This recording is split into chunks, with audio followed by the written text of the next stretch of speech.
Good afternoon, good morning, good day, everybody. My name is Brian Bernisconi. I am here at the Podcats studio in Los Gatos with Mayor Rob Moore. And we are going to be talking once again about his newsletter. This is for the month of April. I want to first, if I may, before you say anything, thank Lynx Properties, David Lambert, and the Podcast Studio for letting us do this here. Podcast Studio is available for the community if anybody has an interest in recording anything for any purpose, podcasting, presenting, all kinds of stuff. And Rob, good morning. How are you? Good morning. I'm well. How are you? I'm doing well, thank you. We're here to talk about your newsletter. Of course, there's a bunch of stuff to talk about as per the usual. But first of all, I just want to, because it wasn't in here, I saw you on Saturday night at the Shine Among the Stars Los Gatos Chamber of Commerce awards gala that was at Nestledown up in the Santa Cruz Mountains here in Los Gatos. It's beautiful. Yeah, if you haven't been to Nestledown, check it out. Oh gosh, Nestledown is fantastic. Yeah. I'd never been. Big shout out to the Beck family for providing that venue for us. I mean, just stunning. Yeah. Absolutely stunning, and it was a formal event. Everybody looked beautiful, and the Chamber of Commerce provided some awards for some of the businesses in town. You got to speak. We had Representative Sam Liccardo in the house, and he got a chance to speak, and it was a great event. A ton of fun. Yeah. So that happened on Saturday. And now we're going to talk about what's forthcoming. We have Easter and Passover coming. There is a thing here that I had to look up as to how to pronounce in your newsletter. Hag Sameach. Say it one more time. Hag Sameach. Hag Sameach. Am I saying it right? I don't know if I'm saying it right, but yeah. I had to look it up last night because Easter and Passover coming up. So I wanted to wish everyone a happy Easter and happy Passover. Indeed. Yeah, I'm neither Christian nor Jewish, and so I don't really pay strict attention to either one of those, but I know Easter comes with certain things like school holiday. Mm-hmm. That's how I'm triggered, is I know that the kids have time off. Okay, so the first thing we are going to talk about are the town council highlights. Obviously, you are a member of the town council as well as mayor, and there are things that we want to bring to the attention of the people that are watching. Yes, but real quick, before we jump into those, two other things I wanted to highlight. So first is that Spring into Green is happening on April 26th, which is going to be happening in tandem with the State of the Town address that I'll give. Right. Most mayors in Los Gatos have historically not done a State of the Town address. Cities around the country do a State of the City often, or towns we do a State of the Town. And this is basically a mayor's update on sort of what's happening, what's to come. And so that'll be happening on April 26th. April 26th at what time? The State of the Town will happen at noon, but the event Spring into Green goes from 10 to 2. And Spring into Green's a ton of fun. Bring your families. I don't know. Tell me what it is. Face painting, lots of things for kids. There's also resource booths. There's food, and the farmers market will go late that day, so they'll extend by an hour. Lots of just fun activities going on. There's musical performances from local bands. And this is in Town Plaza Park. Yes, thank you. It's in Town Plaza Park near Parkside Restaurant, and should be a blast. Okay. And the other big thing coming up that I wanted to highlight at the top is that I am working on putting together what I'm calling my youth town hall, and this is happening on May 16th at West Valley College. And this is an event for largely high schoolers, but we're doing it for students 13 to 20 who want to get involved in some way, learn about, opportunities and sort of just grow as leaders. And so we're aiming to have between 200 and 300 students there. So it's a big event. We're going to have some names that you've heard of participating on the panel. And should be a really good opportunity for students to get involved. Students at what age group are we talking about? High school is what we're targeting. High school is being targeted. And when you say a panel, the panel is going to be speaking and providing information, or are there going to be students who are also presenting? 3-part event. So the first is a panel, which is going to be facilitated by me, have community experts and decision makers, and also a student on that panel.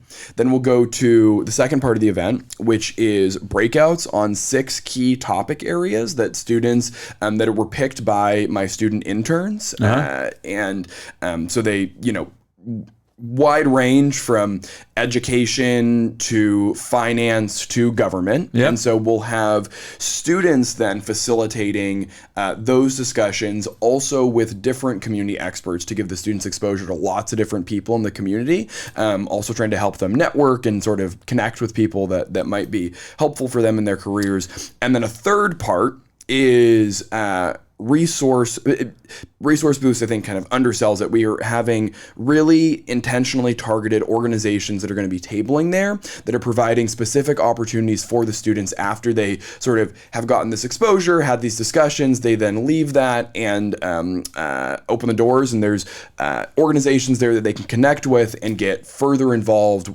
with beyond that day. So it should be a blast. And you said, let's just repeat the date one more time. Yeah, so it's May 16th. Okay. It's going to take place from 10:30. The doors open at 10:30 a.m. Event starts at 11, goes until about 1:30, and this is happening at West Valley College. And in my newsletter, there will be an interest form, and so students will fill that out, and I'll let them know when it's happening. Lunch will be provided. Lunch is generously sponsored by El Camino Health. Oh, great! Good. So, they're excellent. They are excellent. Yeah, they do a ton of stuff for the community here. Yeah, they sure do. Yeah. So it's going to be a blast.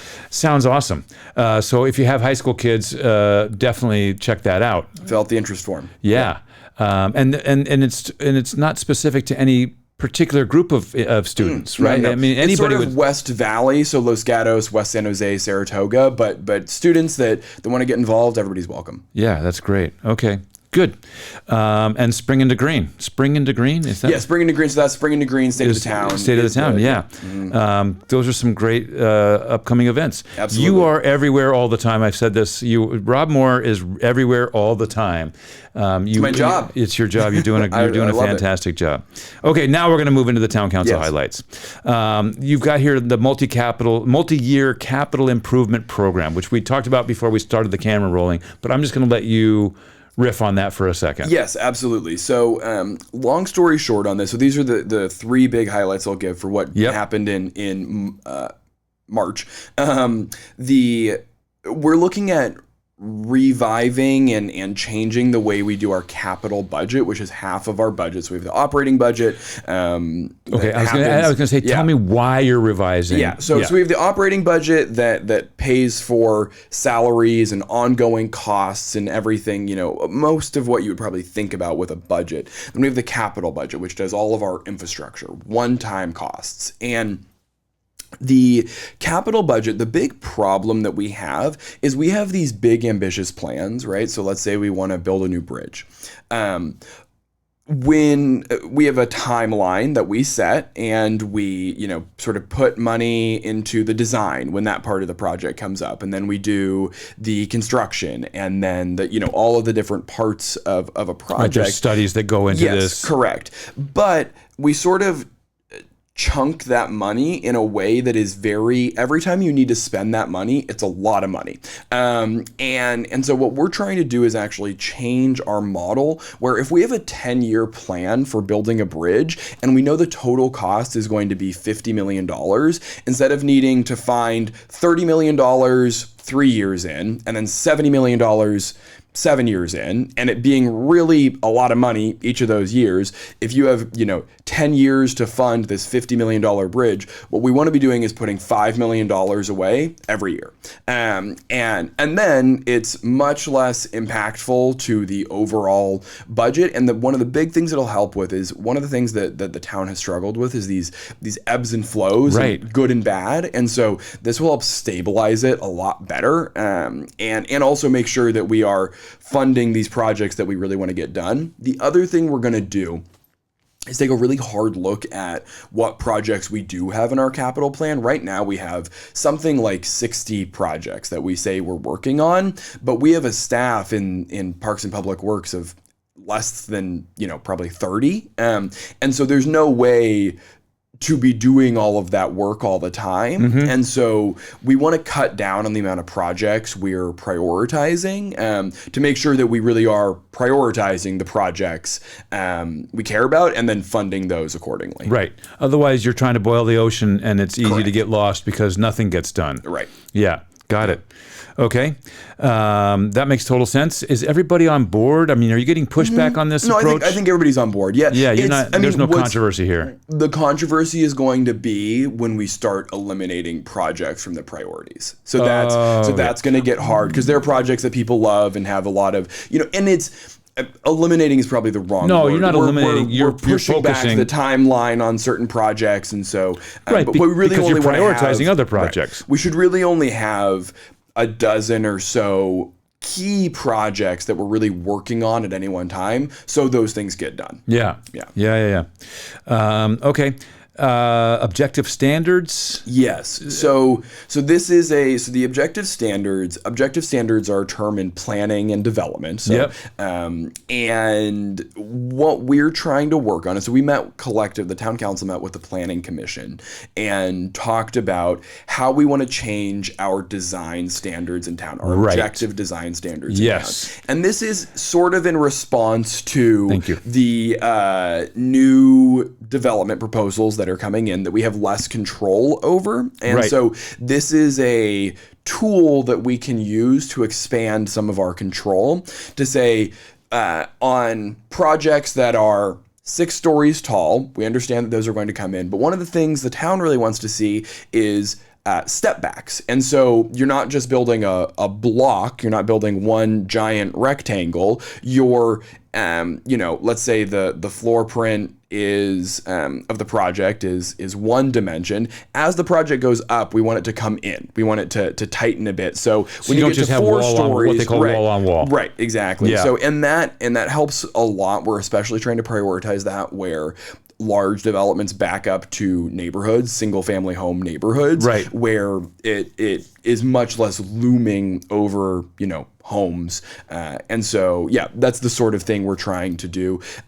It's hard because we're developing this after a lot of these development proposals have already been put in place. But this will help create a better roadmap moving forward for the kinds of developments we want to see in Los Gatos. And the kinds of developments we're talking about are primarily housing developments? Primarily housing, almost exclusively. Most of our commercial, you look like the Whole Foods, that's a 1-story build. There's not a whole lot of concern about the design of that. Sure. And so we're more concerned about multifamily housing. I'm going to ask I probably shouldn't, but it Please. Sounds a little bit like government trying to slow things down again. And I'm not trying to get on a side here necessarily. No, absolutely. I think it's a fair question. But in a way, I think that's we're not trying to. I guess what you're trying to do is impose certain standards, right? I mean, this is objective standards, so that we don't just wind up with a bunch of ugly stuff and turn the town into someplace that's less desirable because of a bunch of ugly buildings. Yes, I think you've answered your own question. Yeah. While I do want to support, thoughtful new housing production, you also want to make sure that housing is something that people in town can, at the very least, tolerate. Yeah. So, and Los Gatos looks different from Campbell, looks different from Saratoga, looks different from San Jose. And so we're really trying to craft what is the design of Los Gatos that we desire. Yeah. And so, interestingly, state law allows developers to waive certain requirements that we're creating already. And so, again, this is more of, some of these things will be requirements for developers. In other cases, they may genuinely be just more of a roadmap and sort of an outline of what we would like to see. Right.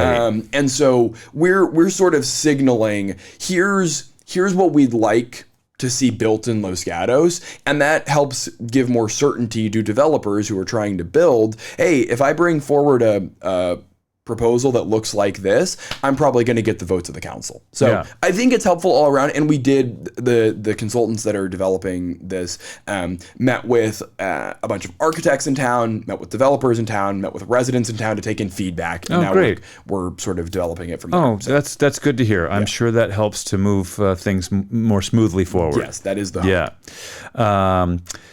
And then, and there's a little bit of a lack of clarity here, but you have potential revenue options. Yes. And then it goes on to say we're examining potential revenue options. Yes. But I didn't get a lot of insight into that, so maybe you can share more about that. Please. So the town of Los Gatos are budget woes that have been a sort of Well, topic. are there budget woes right now, or aren't there budget woes right now? So we have long-term budget woes. So Okay. we have a long-term structural budget deficit. This year we're doing fine. That's what I read. And actually well. Yeah. So this year we're doing well, but as someone in the driver's seat of the town, I feel it very, very important to not, next year when I'm no longer mayor, figure it out. And so we're trying to figure out the long-term structural challenges. So you're looking down the road, Yeah, so 15, 20 years. Right, because we have many studies, and our studies have always shown that in the next 3 to 4 years, we do have significant budget deficits that are looming. And depending on how you count, those are bigger or smaller, and maybe they start in year 2 or year 3 or year 4, but they're coming. We spend more money than we take in, and so that's a problem. Yeah. And so yeah, that's all of us. Hence the deficit. And so what we've been really trying to do with our finance commission is right size this and figure out our longer term plan. And one of the things we've discussed is a revenue measure.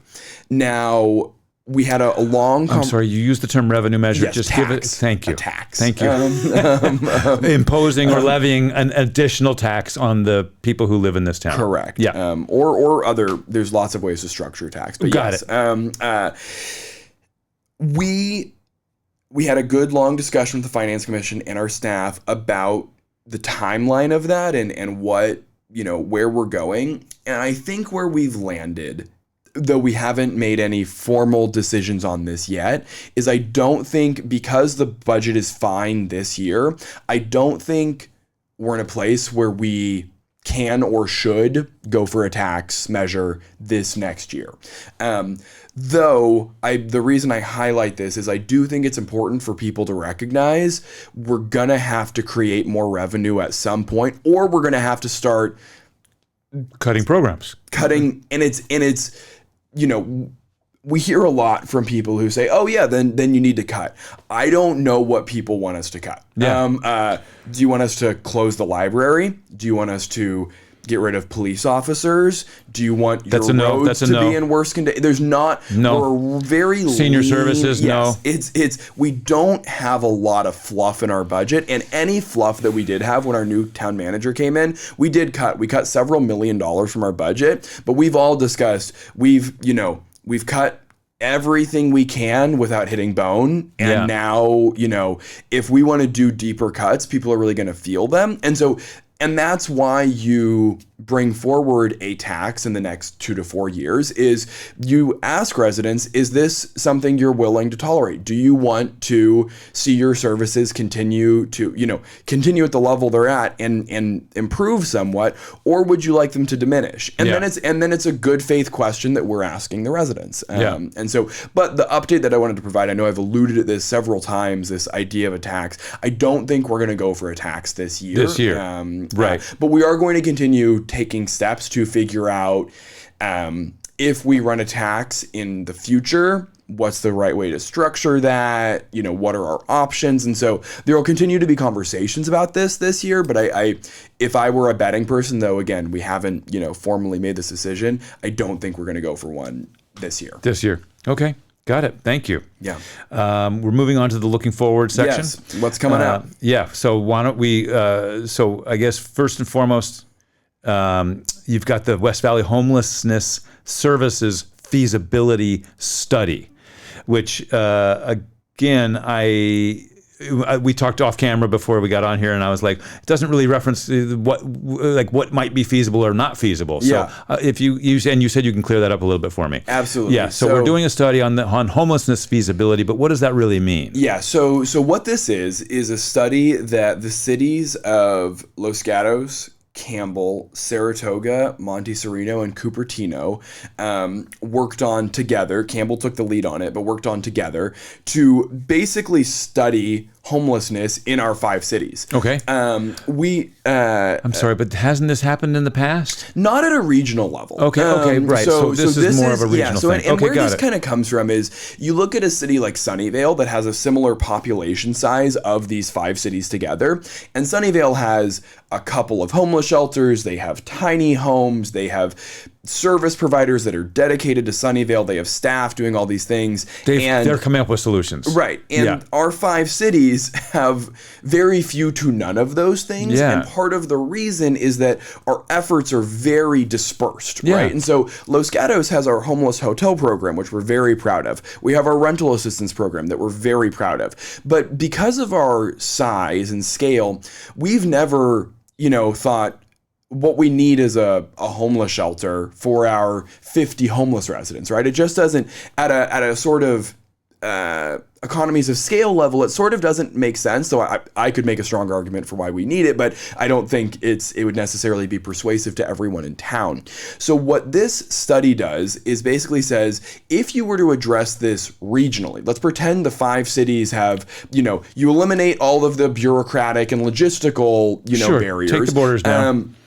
What would you do? Yeah. And so that's what this study talks about. And what we're doing is having the person that led this study come into our next town council meeting and explain it to us. Yeah. And so some of the things to give a preview of it, some of the things that were discussed are things like safe parking. Saratoga and Cupertino have a safe parking program that they work on together where people that are homeless but living in their cars or vans have a place to park. And that, is much less impactful than sweeping those people and telling them you need to be homeless on the street instead. Wait, right? You said much less impactful. Yeah. I'm sorry. Less felt by the community. Impactful meaning in the community. Negative, right? Because I would imagine it's extremely impactful for the people who are living in cars and RVs. I'm pretty sure almost every person that has gone into that program has been stabilized and has, stayed in their car or graduated to some sort of shelter or interim permanent housing even. Yeah. And so we're really trying to figure out the best practices between the 5 different cities and see what we can sort of standardize and work on together.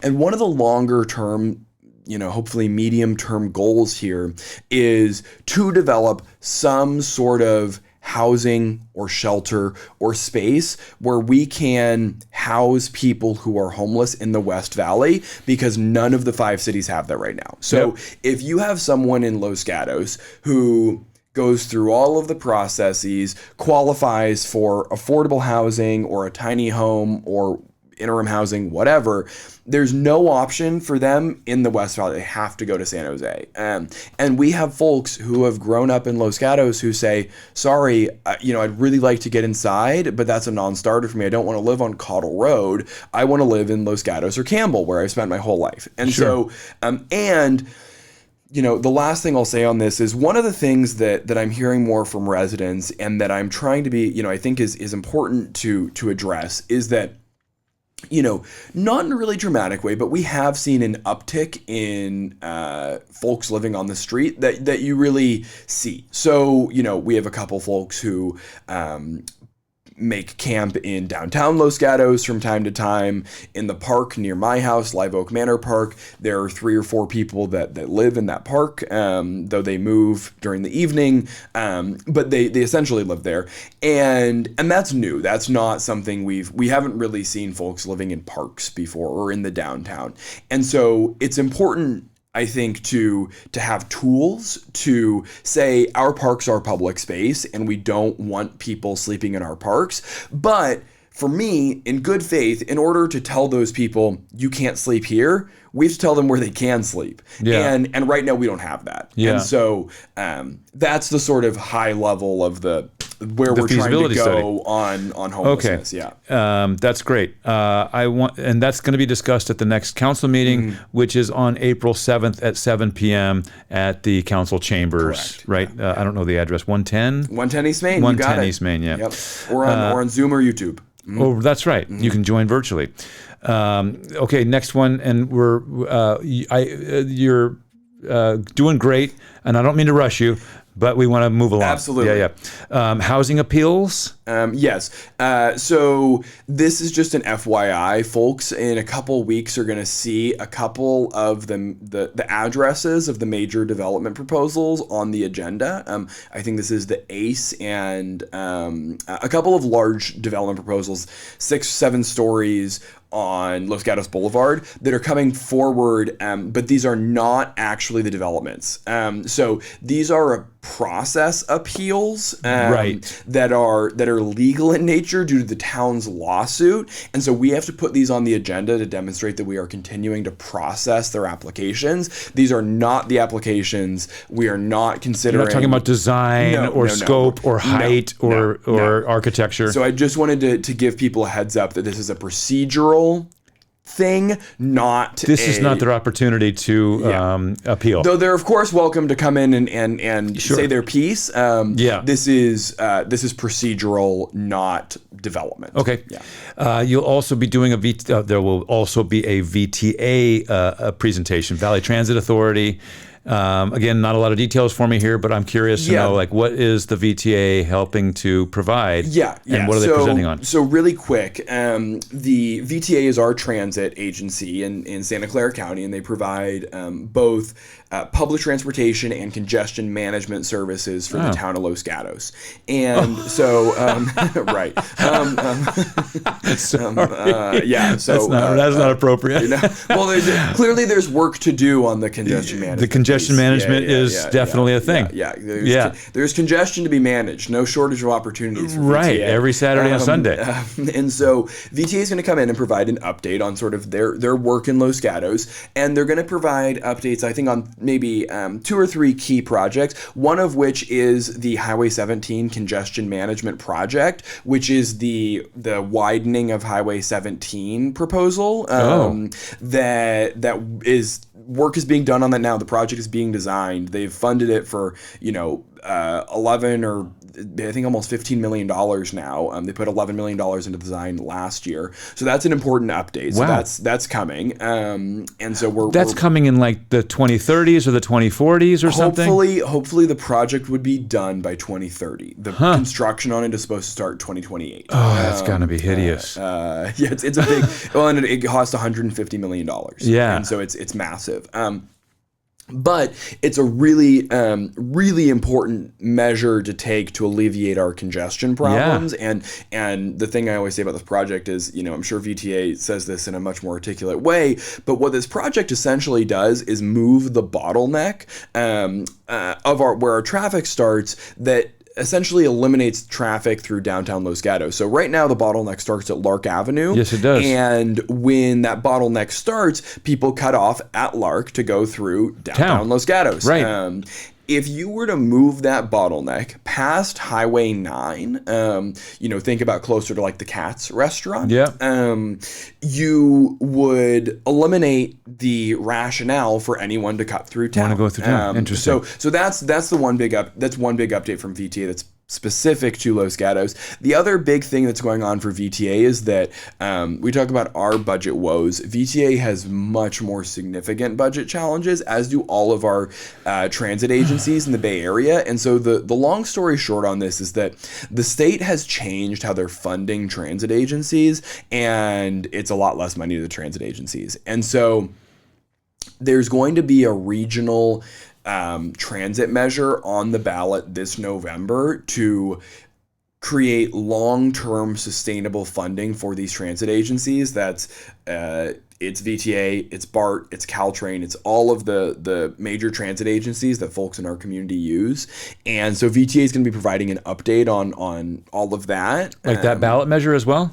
Yes, sort of Okay. what the yeah. I mean, I'm sure they'll have to be careful about not getting into campaigning for it, but yes, their challenges and how they're trying to address them. Okay. And so that's a biggie. Yeah, that so is a it'll- biggie. Yeah, I didn't realize that's truly impactful and Yes. meaningful to the people in this town. yeah, and if if you think transit and congestion are poor in Los Gatos and Santa Clara County now, if you cut 20% of ETA's budget, it would get a lot worse. Yeah. And so, it's significant. It's a big challenge. And so, yeah. And that presentation again is going to be on April 7th at the council I meeting. think it'll be on April 21st. Oh, okay. At the council meeting, 7 p.m. Okay, great. And then we've got here, and I don't know how much we want to spend on this, but the fees, rates, and charges. Yeah, so this is just an update. I think I think this is the last thing we have coming up. So the folks in town were very concerned about the alarm permit fee that I think we talked about last time.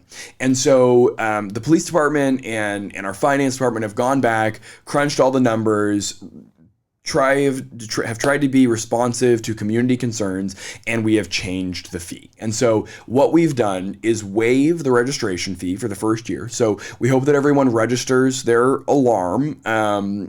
This is an alarm permit fee for home alarms, which we talked about in the last commercial alarms. episode. Yeah. There's now a fee to get to cost recovery for the police department because it costs a lot of money to respond to these things when they happen. And it's especially costly when they're false alarms. Right. And so what we've done to ease the pain a bit and be responsive to our community's concerns about this is waive the registration fee. So no more $95 registration fee, gone. So register your alarm for free, and reduced the annual fee to $50, which I think the town is still subsidizing that a little bit, but we're again trying to be responsive to community concerns and make sure that people register their alarms with the town. So there is still a $50 registration fee. A $50 annual fee to have an alarm system. So register regardless. Yes. Okay, got it. And then the second But this is really only just about home alarm systems, about security alarm systems. home and commercial. And commercial. The commercial fee has already existed. So this is new No, for the office I work in, I know people walk in there and can't figure it out. And the police get but it's dispatched all the time. It's new for residents, and so that was Okay, got it. We have a bit here about e-bike information, and apparently you wrote an article for the Los Gatos about e-bikes, and it's called Mayor's Message, The Path Toward a Safer E-Bike Landscape. Yes, yeah. So just trying to provide some updates to the community on what we're continuing to do to address concerns Right, because around these e-bikes. kids especially, and I hate to sound like I'm, these kids, but I mean, they are unafraid of riding those bikes and quickly. Actually, Brian, you and I both ride motorcycles, and an e-bike. have some exposure to this. You and I know that when you want to get a motorcycle license, it's a whole process. It's tests and in-person classes. You have to demonstrate that you can ride a motorcycle safely. And when you ride a motorcycle, everyone who loves you and cares about you instills in your head, when you ride a motorcycle, everyone else on the road is trying to kill you, so behave accordingly. Totally. Right? These 14-year-olds have not had that same training or lessons, and yet they are riding things that I've done the math on some of these e-bikes. Some of them are more powerful than my 400cc Suzuki DRZ 400 motorcycle. Which is a badass bike, by the way. Yeah, it's a fun bike, but these little things will accelerate faster than my significant motorcycle. Yeah. And so No, they haul. Yeah. Yeah, I'm astounded sometimes. So,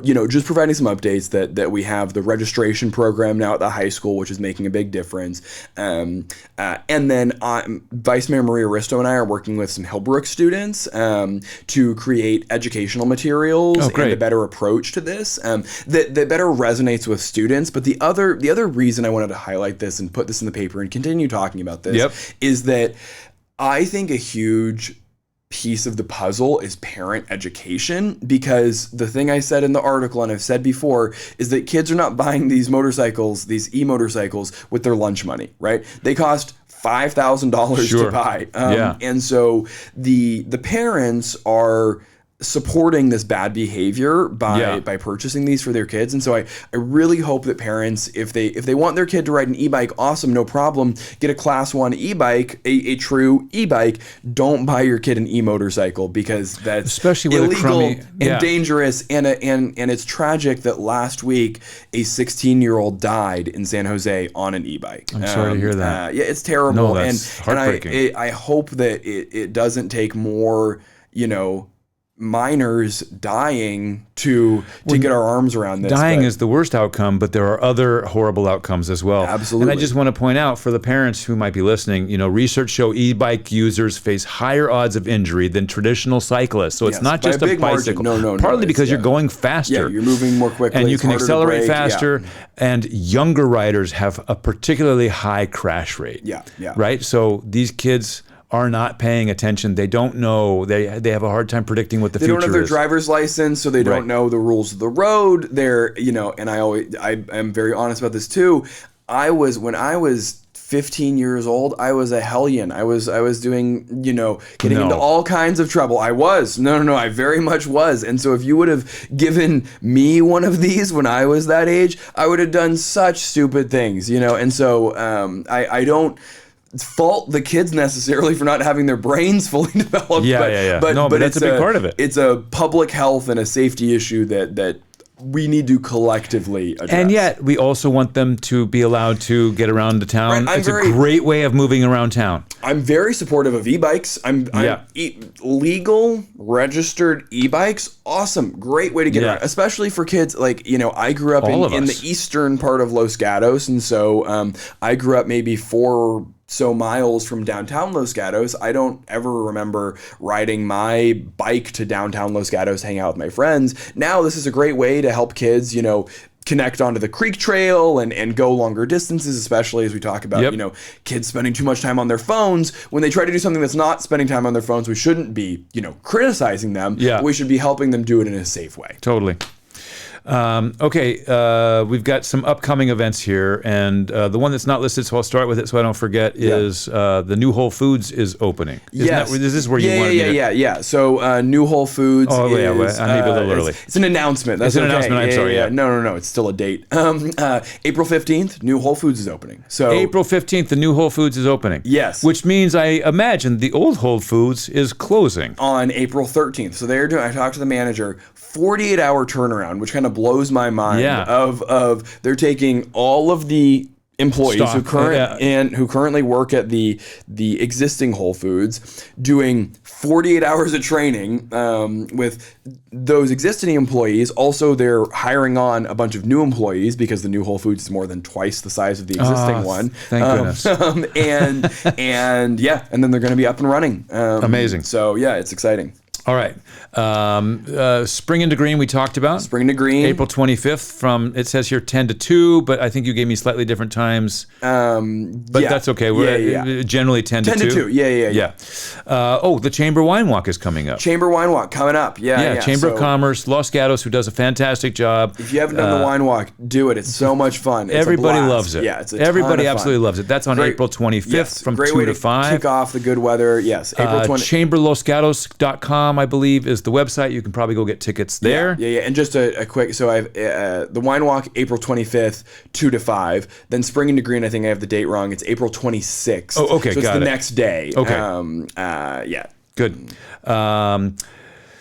We've got Kiwanis Easter egg hunt. Yes, ton of fun. April 4th. Yes, April starting 4th. at 8:30 a.m. Yep. And that's on the front lawn of the high school. Yep. Los Gatos High School. Ton of fun. And then Muse Markets. This one's new, and I'm interested about it. I'm curious, and we don't have to go into it too much, but who's doing this? It's a woman, just a woman that runs Muse Markets, and so she's local. Got it. She lives in Willow Glen. Okay. She's awesome. She's a super creative, thoughtful person, and so she's done these all around the state. So they've had them in pop-ups in LA, San Francisco, Santa Barbara, San Diego. But she's really focusing San Luis Obispo, where I've spent a lot of time. But this year, she's really focusing on Los Gatos. Got it. Which I think is so awesome. Yeah. I think it says a lot about how vibrant our community is that we're competing with big cities like San Francisco and LA in the arts and creative scene. And so what these are is they're pop-up markets for artists, creators, they're sort of like a maker's market, but then there's also it's all kinds of different things that are being sold, and they're doing this monthly. So starting in April, they're going to have these once a month Muse Markets in the Civic Center, the Town Park Plaza. Town Park Plaza, Montebello Way. Montebello Way, and they're just a ton of fun. Yeah. And it's 11 a.m. to 4 p.m. April 11th, which is that a Saturday or a Sunday? Yes, it's a Saturday. Okay. Yeah. So on a Saturday, so once a month on Saturdays from 11 a.m. to 4 p.m. This sounds like a lot of fun. And there's going to be live music. There's going to be delicious food, beverages, complimentary workshops. Yes. Think like thrifting, buying gifts. There's candles, there's art, there's all kinds of things. I found a cool jacket there. So fun. It's very fun. And I think it's, especially for the younger crowd in Los Gatos, I think it's something that folks are, when I went there, I was like, I went to the last one, I was like, well, where are all of these young people in Los Gatos on a Saturday night? It's funny. There's a lot of young people there. It's cool to see. Yeah, fun. Okay, we're going to zip through a lot of the rest of the stuff here. We've got one more, the Los Gatos High School Summer Opportunities Fair. Yeah, so if you have an organization that you're looking for summer internships or even jobs, you can table at Los Gatos High School, I believe on April 15th. You can contact the Career Center at the high school, and they'll get you a table. And there's a link in the actual newsletter. Which sounds like a great opportunity for small businesses to pick up some great qualified students, because those students are looking for opportunities to work or volunteer. Absolutely. If there's any students listening, Affordable Treasures needs summer staff, so check them out too. Oh, okay, great. Student opportunities. Yes, we have the Youth Town Hall coming up that I'm want people to do their interest form and have save the date, May 16th. But there's also spots available on the Youth Commission. Yeah, so the Youth Commission is now recruiting for... and commissions in the town, for anybody who doesn't know, commissions are basically just small committees. Yes, advisory bodies. Advisory bodies that help to make decisions and advise the council as to how they can make the town a better place for, in this case, youth. Yes, and it'll be in the newsletter too, but one of the examples of the things the Youth Commission does is they're planning a multicultural fair, a multicultural celebration that I don't have in there yet, but is happening in April, and so you can check that out. But this is an example of one of the things they do.